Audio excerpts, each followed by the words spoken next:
Welcome to my new series, Secrets of the Stanline Railway. In this video, I will show you some interesting things about the railway that you can see for yourself. But first, here's a very quick summary of how it came to be.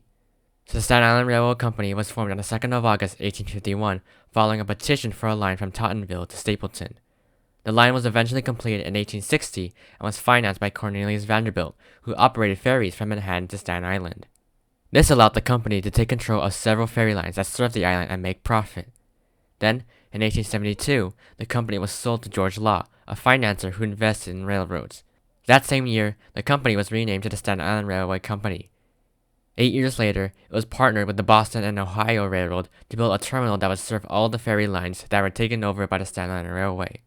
This would also mean that the line would be extended to the terminal, which was named St. George after George Law. Then on February 23, 1886, the first portion of the North Shore branch was built at Elm Park Station, with the St. George terminal opening to the public in just less than a month later. In the summer of the same year, the rest of the North Shore branch was built. On January 1, 1888, the first portion of the South Beach branch opened to Archer and was later extended to Wentworth Avenue Station just 5 years later. The Boston and Ohio Railroad would call these new branches the Staten Island Rapid Transit Railway, and the original line would just be called the Staten Island Railway. Only the original branch from St. George to Tottenville still exists today, which is why it's called the Stanline Railway and not the other name. So first, I will be going along the existing line and finding a few interesting things about it, and then I will explore the two abandoned branch lines it has. So the way to even go from Manhattan to Staten Island is by using the Stanline Ferry, which is a free service that takes you directly to St. George Terminal. But here's the thing, if you took the subway to South Ferry and then got onto a ferry to the terminal, you would be allowed a free transfer to the Stanline Railway.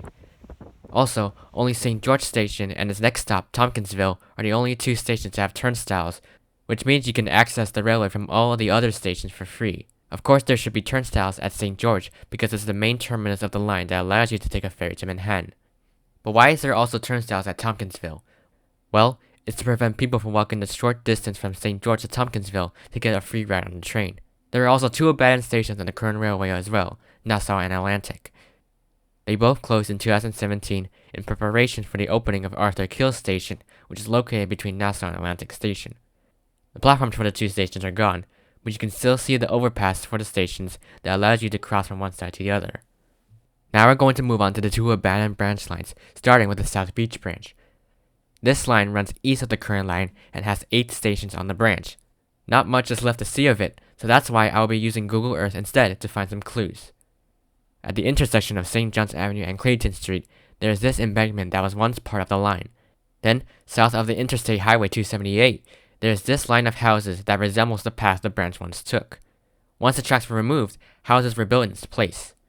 But if you look where those houses intersect Robin Road, there is still a railroad bridge that once carried the line. Now the final station on the branch, Wentworth Avenue, would have been somewhere here, but there is nothing left to see of it. So now, I'm going to move on to the other abandoned branch line, the North Shore branch, which has way more remnants to explore, so that's where I will be going to. As the name suggests, the branch runs along the North Shore of Staten Island, and was built before the South Beach branch. The first station on the line is Bog Park Station, which you can see in this deep trench along Richmond Terrace. The platform and tracks are still there and intact, because the station was only opened 20 years ago, long after the rest of the line closed in 1953. Trains would be diverted off the main line to the station which served the Richmond County Bank Ballpark. The line then continues parallel to Richmond Terrace. You can clearly see where the tracks ran. Then, I continued walking until I got to the location of the next station, New Brighton. Now remember, other than Ballpark Station, the rest of the stations on the branch were closed back in 1953. So that means there is not going to be much remains for some stations, as is in the case for New Brighton. However, if you continue on, you can actually see some old tracks that are covered in trees, which then brings us to Snail Snuck Harbor Station. Now the platform itself has been removed, but here's the site of where the station was. And then you eventually get to a gas station, but if you go beyond it, you can actually walk onto the old tracks, where Livingston Station would have been. Of course, the gas station now sits where the platforms would have been. Continuing forward, you get into an industrial area where West New Brighton Station would have been. However, there are no longer any remnants of the station. In fact, there was not much to see of the line at all in this area, so I just pressed on. Now, after this, you get to a point where the North Shore branch becomes elevated. There wasn't a road that went alongside the tracks anymore, so I had to weave around it until I got to Port Richmond Station. You can still see the platform up top, albeit covered in leaves.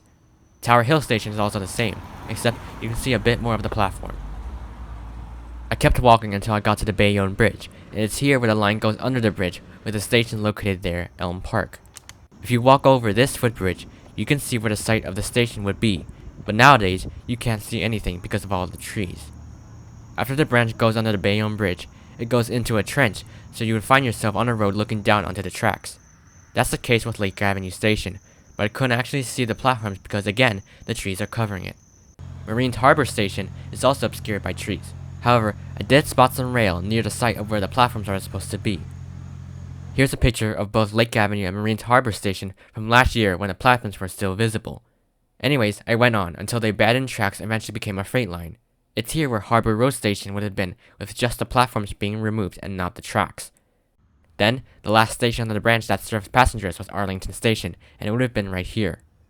But of course, you can see that the tracks continue even further. They actually head to Arlington Train Yard. And it's here where there's actually one more station that doesn't actually serve passengers. It's Port Ivory. The station mainly serves Procter & Gamble, a goods corporation. The station closed in 1948, 5 years before most of the North Shore branch closed. And so that was my video on Secrets of the Stanline Railway. If you like this type of content, consider liking the video and subscribing to my channel.